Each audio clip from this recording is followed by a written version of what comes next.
It was Christmas Eve, 1997. Two Jewish kids were home alone with their alcoholic mother, while the entire neighborhood was wrapped in lights, laughter, and the sound of carols. Their house was silent, except for the faint glow of the Hanukkah candles. Then came a knock at the door.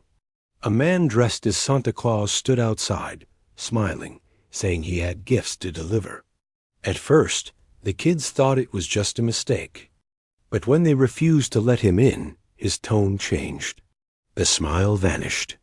He started pounding on the door, shouting that their mother had told him he could come in. They called the police, but no one believed them. After all, who would take a kid's call about Santa seriously on Christmas Eve? What happened next still haunts them to this day. Stay with me until the end, because the truth behind that fake Santa will chill you to the bone. And if you enjoy real horror stories like this one, make sure to leave a like and subscribe so you don't miss what's coming next. It was one of those bitterly cold Christmas Eves that seemed to swallow sound itself.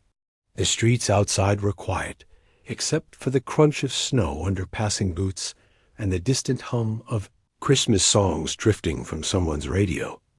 Inside a small, aging house on the corner of Brookdale Avenue, two children sat cross-legged on the floor. Eli, 7, and his sister Sarah, 10. The lights on the street outside blinked red and green, reflections flickering against their frost-covered window. But in their home, there were no decorations. No tree, no presents. Only the soft glow of the Hanukkah candles, burning low on the windowsill. Their mother was asleep again, or maybe just passed out on the couch. The smell of cheap wine clung to the air. It was the third night in a row she hadn't cooked dinner. Sarah had made sandwiches, trying to pretend it was enough. Eli poked at his slice of bread and whispered, "Do you think Santa visits kids like us?" Sarah glanced at him, frowning. "We're Jewish, remember? Santa doesn't come here." But there was a small tremor in her voice. She didn't want to admit she kind of wished he did. The wind moaned outside, brushing against the thin window panes. The house felt colder than usual that night. Every creak in the old floorboards seemed louder, every shadow deeper. The siblings huddled together under a blanket, watching the candle flames dance and flicker. And then, a knock. Soft at first, just a gentle tap on the front door. Eli froze. Sarah turned toward the sound, her eyes wide. "Maybe it's Mom's friend," she whispered. But when no one answered the knock, it came again, louder this time. 3 hard, deliberate knocks. Sarah crept toward the door, standing on her toes to peer through the peephole. What she saw made her heart skip. A man stood there, tall, heavy, dressed in a red Santa suit. Snowflakes clung to his coat and his fake beard. In his hands were 2 boxes wrapped in shiny paper. Ho, ho, ho. His voice boomed from the other side. "Merry Christmas." Sarah's heart pounded. She stepped back from the door. "Eli," she hissed, "there's a Santa outside." Eli jumped up, eyes wide. "What? Really?" He ran to the door before Sarah could stop him. "Did he say my name?" he asked, pressing his ear against the wood. "Hello?" The man's voice came again, lower this time. "I have some gifts here for Eli and Sarah. Your mother said I could drop them off." Sarah froze. Their mother hadn't talked to anyone all day. She hadn't even left the couch. "How do you know our names?" Sarah called out. There was a short silence. Then a laugh, but it sounded different now. Not cheerful, not warm. Just off. "Oh, I know everyone's name," the man said slowly. "Come on, let me in. It's freezing out here." Sarah's instincts screamed. "No, you can leave them outside." For a long moment, there was no sound. Then the man's tone shifted completely, the playfulness gone. "Listen, kid," he growled. "Open the door." "I don't have all night." Eli stepped back, clutching Sarah's arm. "He sounds mad," he whispered. Sarah didn't answer. Her pulse was racing so fast, it made her dizzy. She turned off the hallway light, leaving only the dim flicker of candlelight. The silhouette outside shifted. The man leaned closer to the peephole, as if trying to see inside. Then came the rattling of the doorknob. It turned once, twice, slowly, then harder. Sarah gasped and dragged Eli backward toward the kitchen. She tried to stay calm. "We'll call the police," she said, fumbling for the phone. Her hands shook as she dialed 911. A woman's voice answered. 911, what's your emergency?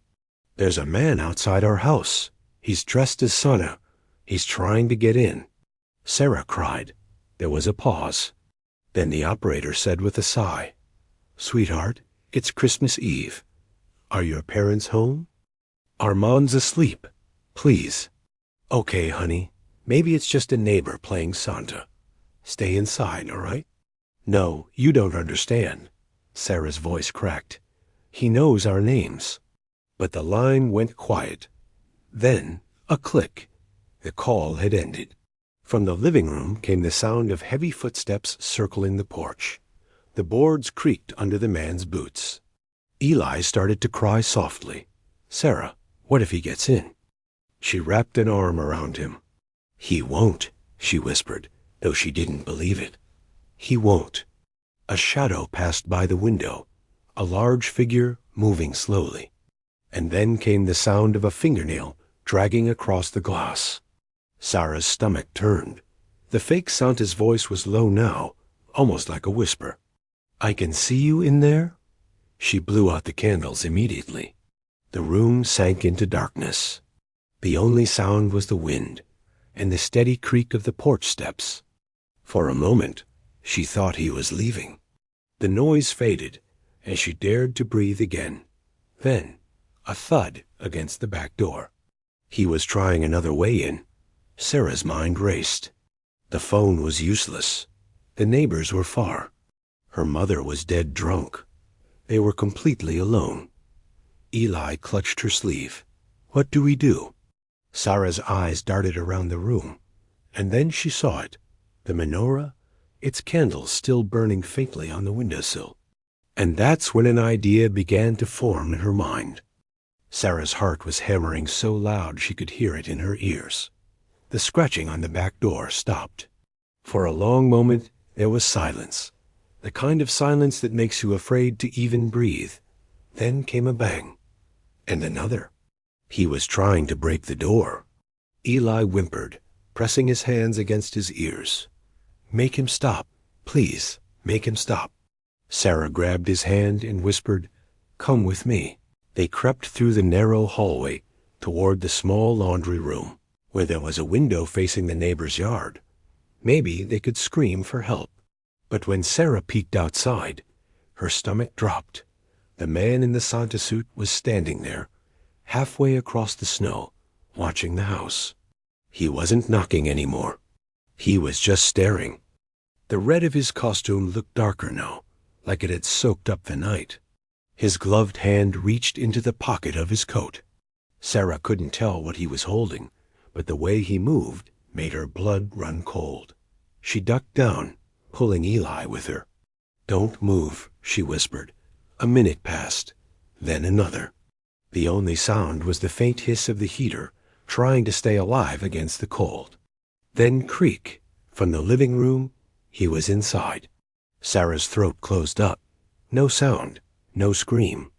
Just that awful awareness, the air changing, footsteps shifting on the floorboards. The fake Santa had found a way in. She held Eli tight, praying he wouldn't make a sound.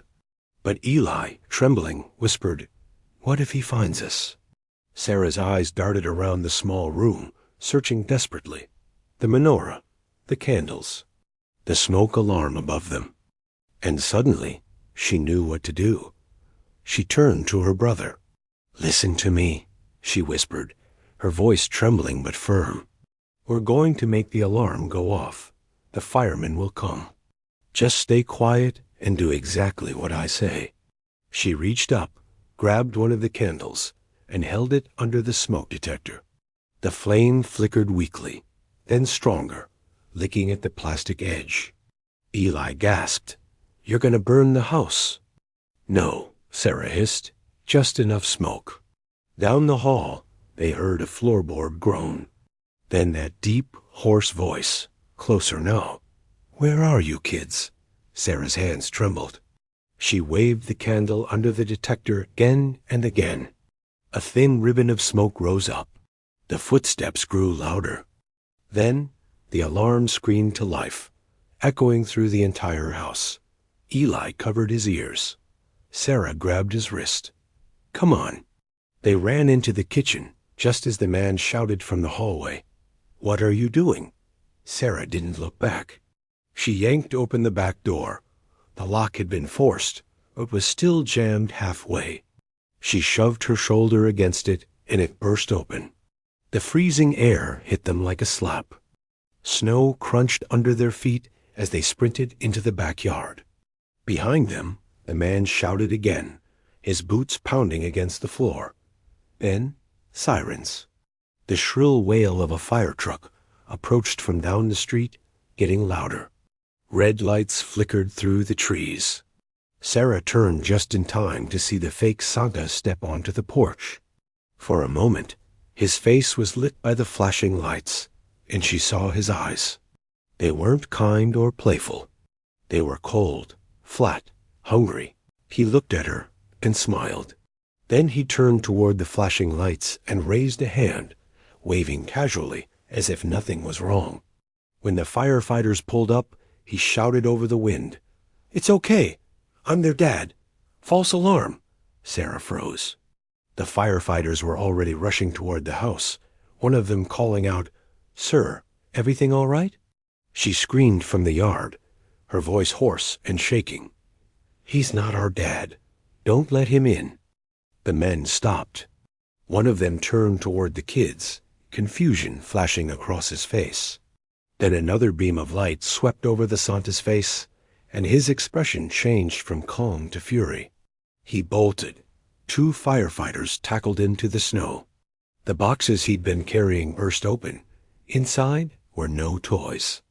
Only rope, duct tape, and a small kitchen knife. Eli started crying uncontrollably. Sarah dropped to her knees, sobbing, every muscle shaking. The firefighters called for backup. Within minutes, police arrived and cuffed the man. Even as they dragged him to the cruiser, he kept repeating the same thing in a slurred, mocking voice. Ho, ho, ho. It didn't sound like laughter anymore. Later, when the officers came to check on the kids, one of them told Sarah that the man had been on their radar for months.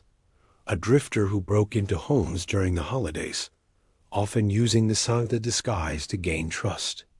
If the alarm hadn't gone off, they said, things could have ended very differently. Sarah barely heard them. She sat on the porch steps, holding Eli close as the smoke alarm still echoed faintly inside the house. The menorah had been knocked over in the chaos. The candles lay melted into the table, the wax hardened like tiny frozen tears. Eli looked up at her and whispered, "Sarah, do you think God heard us tonight?" She didn't answer. She just stared at the flickering red and blue lights reflecting off the snow, thinking of that moment when the alarm screamed, and how, for once, being different had saved their lives. The flashing lights painted the snow in red and blue. The fake Santa was gone now, locked in the back of a police cruiser at the end of the street. But the echo of his laughter, that broken ho, ho, ho, still clung to the walls of their house like smoke that wouldn't fade. Inside, the living room looked like a war zone. The door frame was splintered, the menorah overturned, wax frozen on the floor. The faint smell of smoke still lingered in the air. A firefighter helped Sarah and Eli wrap themselves in a thick blanket while another officer knelt beside them, taking notes. "Do you kids know this man?" he asked softly. Sarah shook her head. "He just showed up. He said he had presents for us. He knew our names." The officer frowned. "Your mom, she home?" Sarah hesitated. Then she pointed toward the couch, where their mother still lay, snoring faintly, empty bottles scattered on the table.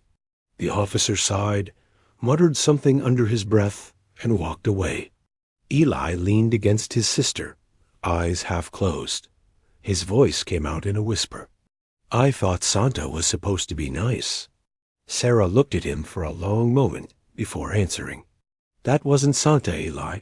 That was someone pretending."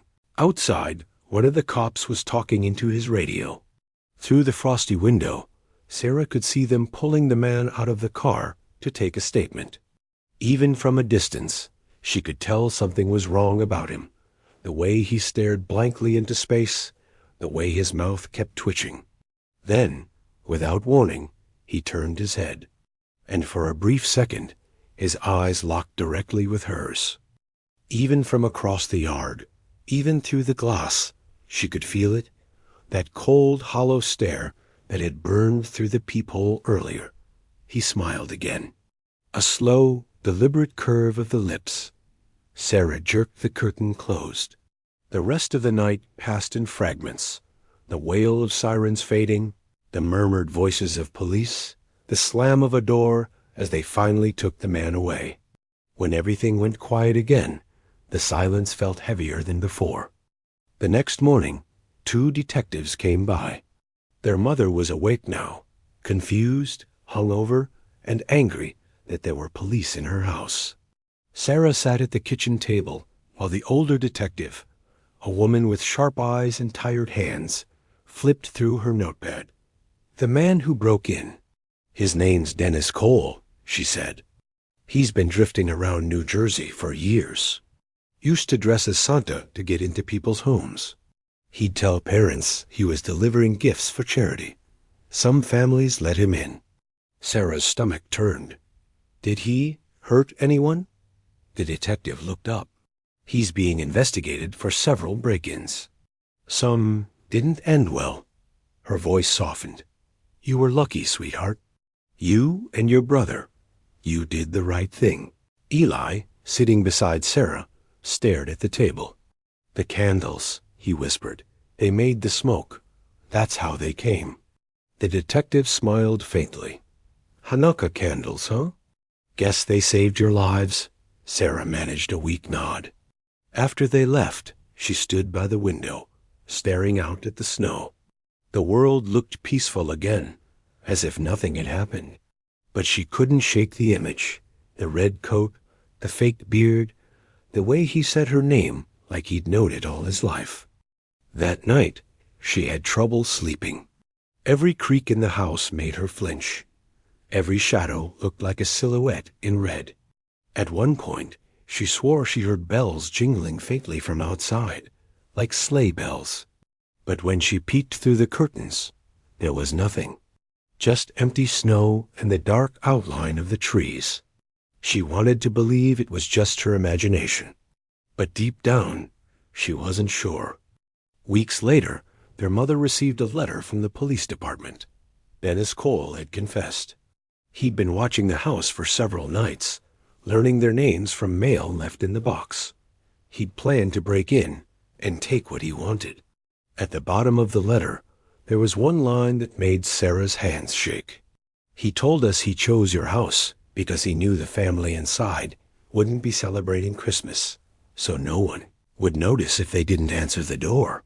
Sarah folded the paper quietly and hid it in a drawer where Eli would never see it. That night, as she tucked him into bed, Eli asked the same question he had that night, only softer now, almost like a prayer. "Sarah, do you think God heard us?" She smiled faintly, brushing his hair back. "Yeah," she whispered. "I think he did," Eli nodded, closing his eyes. Within minutes, he was asleep. Sarah stood by the window again, looking out at the snow. The world was calm now, the night deep and still. On the table beside her, the menorah had been cleaned and reset. She lit one candle, watching the flame flicker, tiny, fragile, but bright. And as the smoke curled upward, she thought about how close they had come to disappearing. How sometimes it wasn't faith or luck that saved you, just a spark, a scream, and a little bit of courage when no one believed you. Outside, the wind whispered softly against the glass, carrying with it the faintest echo of a voice that could have been the wind, or something else. Ho, ho, ho. Sarah blew out the candle, and the room went dark. When the police finally arrested him, they discovered something chilling. Inside his bag, there were no toys, no presents, only duct tape, rope, and a kitchen knife. He wasn't a Santa. He was a predator, moving from house to house that night, pretending to bring joy while hunting for victims. The kids never forgot the sound of his voice or the way he called their names through the door. And every year since then, when Christmas lights go up in their neighborhood, they still keep theirs off. Because for them, Santa isn't a symbol of joy. He's a reminder of the night evil wore a smile. If you made it this far, thank you for watching. And remember, not every knock on Christmas Eve brings cheer. Some bring horror. If you enjoyed this story, leave a like, subscribe, and turn on the bell, so you won't miss the next true horror that waits in the dark.